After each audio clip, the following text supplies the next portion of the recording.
Now moving on now. France 24, the French broadcaster, has written an article that insults a national icon. In the story, which they attribute to France 24 observers, Shivaji has been defined as an anti-Muslim icon. The headline is divisive and the story is false propaganda. The report has suggested that the installation of Shivaji statues represents a campaign against another community. But is it that an accurate reading of history or a selective interpretation that ignores the full legacy of one of India's greatest rulers? Who was Chhatrapati Shivaji Maharaj? Well, he was the founder of the Maratha Empire in the 17th century, a visionary king who challenged the expansion of the Mughal Empire and the Deccan Sultanates, built an independent state, transformed military strategy through guerrilla warfare and created one of India's earliest organized naval forces. He fortified hundreds of hill forts, introduced administrative and revenue reforms and laid the foundations of a powerful Indian kingdom whose influence would later extend across much of the subcontinent. Shivaji is celebrated across India not merely as a warrior but as a symbol of courage, good governance and self-rule.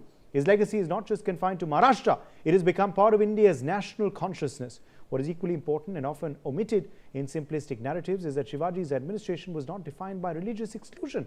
Historical records show that Muslims served in important positions in his military and administration. Daulat Khan commanded the Maratha Navy, Nur Khan Beg served as a senior military commander, Qazi Haider held an important administrative role. Loyalty to the Swarajya, not religious identity, was the defining principle. Historical accounts also record that Shivaji instructed his commanders to protect civilians, respect women and avoid the desecration of places of worship during military campaigns. His conflicts were primarily political and territorial, against imperial expansion, not a campaign against an entire religious community. Yet Shivaji proudly upheld Hindu traditions and his coronation marked the assertion of indigenous kingship. But reducing a complex historical figure to the label of an anti-Muslim icon strips away the context of 17th century India and ignores the diversity within his own administration. This is why millions of Indians revere Shivaji Maharaj. Today they see him as a leader who stood for courage, strategic brilliance, effective governance and the idea of self-rule. His statues are viewed by many as tributes to that legacy. History deserves nuance, not stereotypes. It deserves scholarship, not selective interpretation.